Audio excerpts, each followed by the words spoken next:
Problem होती है skin से रिलेटेड, और स्पेशली रेनी वेदर में जब वेदर चेंजेस हो रहे होते हैं तो एक बहुत ही कॉमन स्किन प्रॉब्लम होती है जो छोटे बच्चों से लेके तो बड़ों में सभी में देखने को मिल जाती है, जिसे कि हम आम भाषा में पित्ती उछलना भी कहते हैं या शीत उछलना भी कहते हैं, और मेडिकल टर्मिनोलॉजी में हम उसे अर्टिकेरिया के नाम से जानते हैं या हाइव्स के नाम से जानते हैं।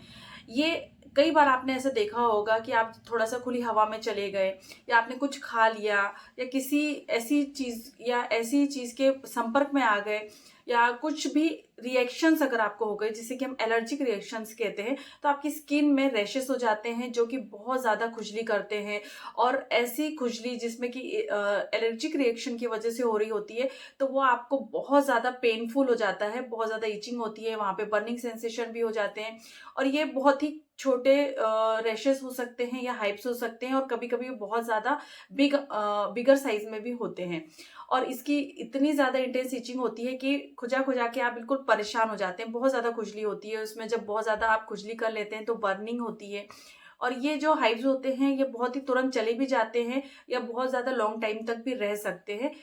और ट्रीटमेंट अगर देखें तो इसमें एंटीहिस्टामिन मेडिसिन या फिर स्टेरॉइड मेडिसिन को देके इसे ठीक किया जाता है। लेकिन क्योंकि ये एलर्जिक रिएक्शन है तो इसमें हम होम्योपैथी ट्रीटमेंट जब करते हैं तो ये बहुत ही ज़्यादा इफेक्टिव होता है और बहुत ही जल्दी इसमें रिलीफ भी मिल जाता है और बच्चों में भी सुटेबल होता है। तो आज की इस वीडियो में हम अर्टिकेरिया के बारे में बात करने वाले हैं। उसके वो होता क्या है, उसके कॉजेज किस तरीके से हो सकते हैं, उसके सिम्टम्स क्या होते हैं, और होम्योपैथी मेडिसिन के बारे में बात करेंगे। तो चलिए शुरू करते हैं और जानते हैं अर्टिकेरिया के बारे में। मैं हूं डॉक्टर दीप्ति और आपका मेरे इस यूट्यूब चैनल पे बहुत बहुत स्वागत है। और आज हम इस वीडियो में बात करने वाले हैं अर्टिकेरिया के बारे में। तो चलिए जानते हैं अर्टिकेरिया आखिर होता क्या है। सबसे पहले हम जानते हैं कि आखिर अर्टिकेरिया होता क्या है। तो hives are red raised bump और वेल्ट और ब्लॉचेस ऑन द स्किन। ये रेड बम्प्स जो होते हैं ये आपकी स्किन सरफेस पे होते हैं जब, और ये एक तरीके के स्वेलिंग का प्रकार होते हैं जब आपकी बॉडी किसी एलर्जिक रिएक्शन को शो कर रही होती है। एलर्जिक रिएक्शंस तब होती हैं जब आपकी बॉडी ऐसे किसी एलर्जेंस के संपर्क में आ जाती है जिसके वजह से आपका जो बॉडी का जो इम्यून सिस्टम है वो वर्क करने लग जाता है। और ये एलर्जेंस जो होते हैं वो एक तरीके के प्रोटीन्स होते हैं जो कि बिल्कुल भी हार्मलेस होते हैं कुछ पर्सन्स के लिए, कुछ लोगों के लिए। लेकिन जब सेंसिटिव पर्सन्स होते हैं उनमें ये किसी ना किसी तरीके से एलर्जिक रिएक्शन जो है क्रिएट कर देते हैं। Hives are very often itchy, sometimes painful, sometimes burning, and there could be stinging pain। यानी कि ये जो बम्स होते हैं या हाइव्स जो होते हैं इसमें ईचीनेस बहुत ज़्यादा होगी, बहुत ज़्यादा खुजली होगी, इसमें आपको बर्निंग सेंसेशन हो सकते हैं और स्टिंगिंग हो सकती है। जैसे कोई कीड़ा या कोई भी, जैसे हनी बीज अगर स्टिंग करते हैं या मच्छर काटते हैं तो उसमें कैसे स्टिंगिंग टाइप ऑफ पेन होते हैं, तो उस तरीके से स्टिंगिंग होगी। And then can be small as the finger tip. ये आपके फिंगर टिप से एकदम ऐसे हाइड हो जाए इतने स्मॉल हो सकते हैं, या फिर ये आपकी डिनर प्लेट के जितने बड़े भी हो सकते हैं। और मेडिकल टर्म में हम इस हाइव्स को अर्टिकेरिया के नाम से जानते हैं। और ये हाइव्स के जो वेल्ट्स होते हैं यानी कि जो हाइव्स होता है अगर आपस में ये जुड़ जाते हैं तो एक प्लेग का निर्माण कर देते हैं, यानी कि वहां पर एक प्लेग की तरह ये शो होने लग जाता है। जब आपस में ये सारे हाइव्स जुड़ जाते हैं, किसी किसी पर्सन में बहुत ज्यादा एलर्जिक रिएक्शन होती है तब उस कंडीशन में ऐसा होता है। मोस्टली 24 आवर्स में ये हाइव्स जो हैं अपने आप डिसअपियर हो जाते हैं, लेकिन कई बार ये कई दिनों तक भी रह सकते हैं। अर्टिकेरिया मोस्टली 2 टाइप्स के हो सकते हैं, एक्यूट अर्टिकेरिया और क्रोनिक अर्टिकेरिया या क्रोनिक हाइव्स। एक्यूट अर्टिकेरिया जो होता है वो बहुत ही कम टाइम के लिए होता है और बहुत ही शॉर्ट टर्म के लिए होता है, बहुत ज्यादा लंबा नहीं होता है, मीन्स लेस देन 6 वीक होता है।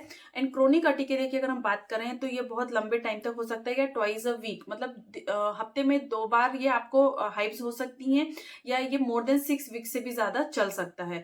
एक कंडीशन और होती है क्रोनिक स्पॉन्टेनियस अर्टिकेरिया। ये आपकी क्रोनिक हाइव्स को ही एक तरीके से नाम दिया गया है, और इसको एक अनदर नाम से भी हम जान सकते हैं जिसे हम कहते हैं क्रोनिक इडियोपैथिक अर्टिकेरिया, जहां पर कोई भी ऑब्वियस कॉजेस नहीं होते हैं, है ना। एक्यूट जो अर्टिकेरिया होते हैं वहां पे कुछ कॉजेस हो सकते हैं, एलर्जिक रिएक्शंस हो सकती हैं, लेकिन क्रोनिक जो अर्टिकेरिया होता है वहां पे कोई भी ऑब्वियस कॉजेस नहीं होते हैं, इसलिए इसे क्रोनिक इडियोपैथिक अर्टिकेरिया भी कहा जाता है।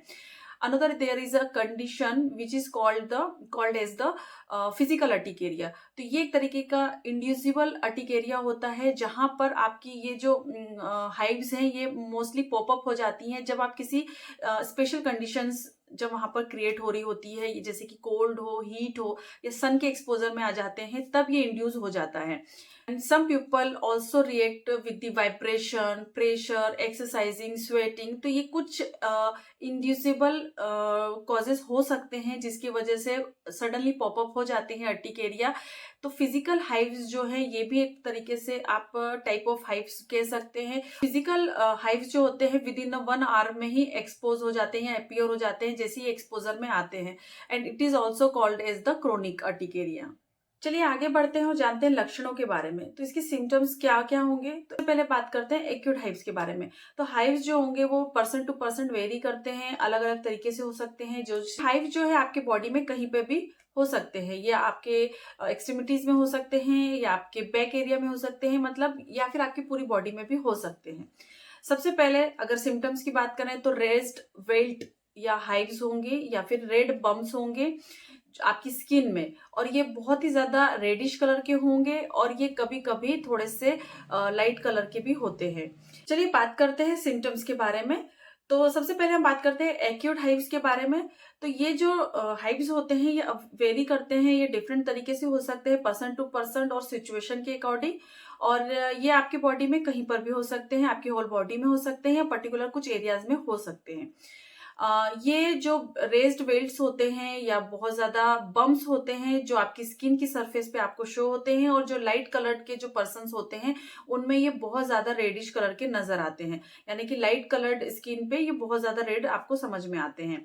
इसके बाद में हाइव्स ब्लांचेस होंगी। हाइव्स ब्लांचेस का मतलब ये होगा कि जो रेड बम्स होंगे उसकी जो सेंटर होगा वो अगर आप उसको प्रेस करते हैं तो वहां पर स्किन जो है आपकी थोड़ी सी व्हाइटिश या लाइट, थोड़ा सा लाइटर कलर की हो जाएगी, तो इसको हम ब्लांचेस कहते हैं।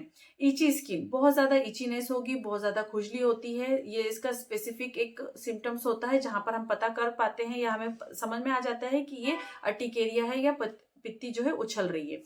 Swelling under the your skin surface, यानी कि एंजियो एडिमा, ये एक ऐसी कंडीशन होती है जहां पर आपकी बॉडी में स्वेलिंग बहुत ज्यादा आपको समझ में आती है, आपकी स्किन में स्वेलिंग आपको शो होती है।